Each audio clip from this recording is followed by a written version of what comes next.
amphitheater from morning, afternoon to evening. So if the morning are the animal hunts and the evening are the gladiatorial games, the afternoon is when you had these public executions. And here is where the popular explanation of the use of the amphitheater was, or the popular explanation today is that there were no Christians, or there's no evidence that Christians were killed in the Flavian amphitheater.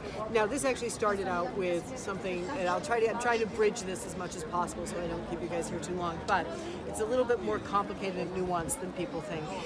It goes from, there is no demonstration, in the Roman martyrology, there is no martyr whose name is specifically connected with the Flavian amphitheater. So we don't really have a martyr whose name we can connect. Absolutely, we know it happened here. However, that went fairly quickly, especially at the end of the 20th century. It turned into, well, of course, no Christians were killed in the Coliseum, and that is a very, very, very popular thing to hear. It's become almost like rote, and so if you actually pursue it and say, why? Well, because we just know this now. No, you don't. You don't know anything now. There's no new discoveries that have come to light. That argument is based on, basically two things. Three things to be precise. Thing number one is that in the Roman martyrology, there is no place where the Roman martyrology says X, Y, or Z was killed in the amphitheater. Aha, we got you. Number two is that Christians did not use this as a martyrium. They did not use this as a site where they didn't venerate it as a site where Christians had died, not until 1754. And so it was kind of like an afterthought. The popes kind of thought, well, we need an excuse to pour money into this building, so we're going to call it a martyrium, which is illogical. But anyway.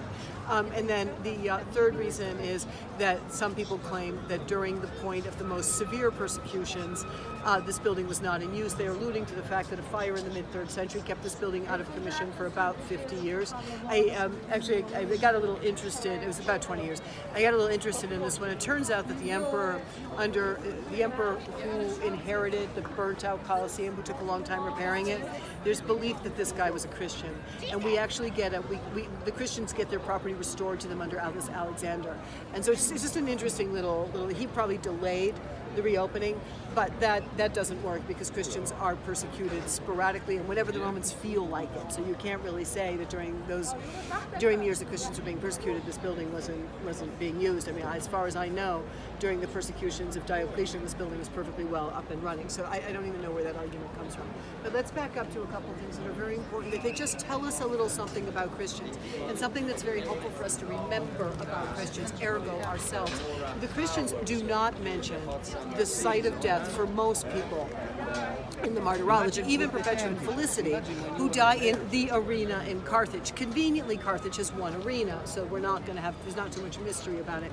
Rome has several different arenas, and that's basically what they're fudging. When they say, such and such died in the arena, they say, well, it could have been this one, it could have been this one, this could have been this one. What they want to do is they want to take the pressure off this building. There's a really interesting reason in the 19th century.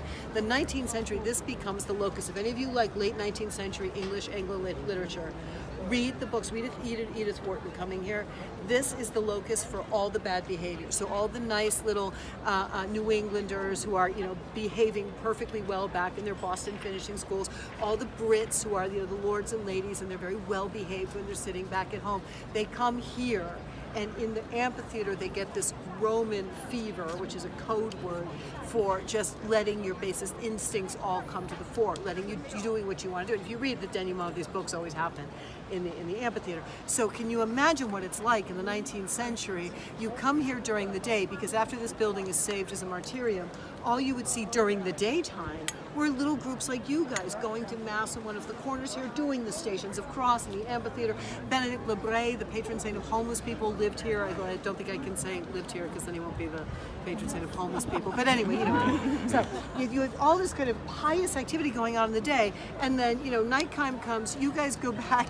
You have your early dinner. You go to bed early, and the aristocrats come out to play with their little toga parties. And there's something intolerable about having those two things in a single space. So when they need to gut this building and remove anything Christian in the 1880s, they need a reason. And the reason is, well, there's really nothing the Christians are protecting here. They made it up in the 18th century, blah, blah, blah, blah, blah. So that's kind of a way of understanding why this becomes such a bone of contention. But much, much, much more to the point. Much, much more to the point. Think about the fact that the martyrology doesn't care about where the injustice happens. It is an accident, it's an incident. It is the person who killed Perpetua and Felicity, the person who killed Peter and Paul. These people are not in control of destiny. The only people who were in control were the martyrs who were willing to make this ultimate witness. Where the injustice finally caught up to them is not important to Christians. What the martyrology never fails to tell you is where the martyr, who is already victorious, is lying in victory, waiting for the bodily resurrection. That's what the Christians care about. And one of my favorite examples of this, St. Peter, the Prince of the Apostles, right? So we know where he died. He died in the horse racing circus next to St. Peter's. Do you know what we use that for in the Vatican? Do you know what it is? No. It's parking lot. So this is who we are. We are not the people who want to stand in the space and go, you guys were so mean to us here. When Constantine starts building for us, oh, what can I give you guys? What do you want? Do we say, oh, well, you're going to build something here to remind everybody how nasty you were to us here? And, oh, yeah, boy, you did some mean things. That's not how we think. We think in terms of celebrating the people who went the distance, crossed the finish line, and we hold up our monuments to celebrate the victors in heaven. It's a completely different mentality, which the 20th century cannot fathom. They cannot understand that the Christians don't think this way. And so that's just kind of that's just a little bit of a kind of way of thinking about it. And then finally, let's take Ignatius of Antioch, because after all, you were in San Clemente this morning, right? So we know Saint Ignatius of Antioch is being brought to Rome to be killed because he writes letters about it. I'm so excited. That whole weird like chewing thing, which is just like, yeah, I can imagine getting that like, okay. So we know he dies here. We know his friends collect the remains of whatever was not chewed into bread and gnashed between the teeth of the lions, and it gets brought back to this house that we believe to be the San Clemente. And so tell me, where, if you brought St. Ignatius of Antioch all the way from Antioch for this, where exactly did you kill him? I mean, why wouldn't you use the 27-year-old building that had just been opened for the precise purpose of throwing people to the lions? I mean, it's a ridiculous statement to say no Christian was ever. I would say the burden of proof is on the other side. Anyway, back and forth, back and forth, back and forth. Ultimately, Mussolini, who had to give us a sop, he put in the bronze cross, and to this day, as you know, the Pope does the Stations of the Cross in the amphitheater. So, I mean, this constant attempt to undermine the history and the reality of the martyrs, it goes all the way back to the very beginning of the Church. But the Enlightenment was particularly vicious on that score, and it's interesting to understand that this building really was a huge bone of contention because it was the forces of self-sacrificing meets the forces of self-indulgence and pleasure. You see what I mean? All right, so let's go to Judeo-Christian influence that shaped their concept towards capital punishment. And I'm not going to get in the argument of for and against capital punishment, but I am going to tell you this. What the capital punishment looked like in Rome is unlike anything anybody has heard of in a Christianized world for 2,000 years. The Romans, once you have been condemned for one of 4 capital crimes, larceny, murder, arson, and treason, once you are condemned for one of those crimes, it's more than your life is forfeit. You are no longer considered a human being. You do not get any essential rights, any kind. Remember how the difference between Peter can be crucified upside down and Paul has to be beheaded? You lose any kind of, you are just fodder once you are condemned to this crime. And you will be brought here, and Marshall tells us, Marshall was good enough to list for us the top 10 favorite public executions. Every one of them is a Greek myth in which somebody dies. You do not die under your own name. You do not get to sit there. Ignatius of Antioch, you have been accused of following this troublemaker named Chrestos and abandoning the old ways and the old gods. How do you plead? This building is built for the Romans, the emperor's propaganda purposes. He's not going to give a Christian the possibility to stand in front of 55,000 people and scream, "Can't wait to die for Jesus Christ." There's no last words. There's nothing like that. There is this. So today we're going to tell you the story of Orpheus. And the Romans start clapping. Oh, Orpheus, he's my favorite.